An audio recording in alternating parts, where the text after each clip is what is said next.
2 3ต้องยิ้มแย้มค่ะเครียด ไม่ได้ยิ้มเต็มที่เลยนะ พี่ต้นเข็นเลยพี่ต้นเข็น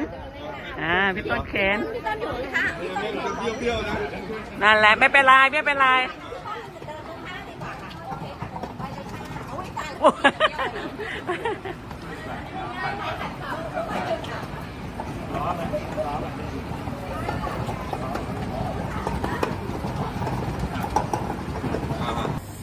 ยังสุดา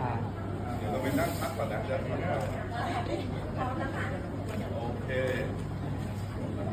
เราจะไปยืนข้างไหนกัน เดี๋ยวขอพี่ต้นกับพี่ติ่งยืนคู่ข้างๆกันนะ โอ้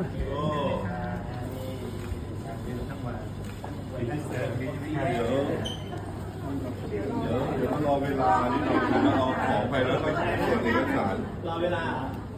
ใช่ครับ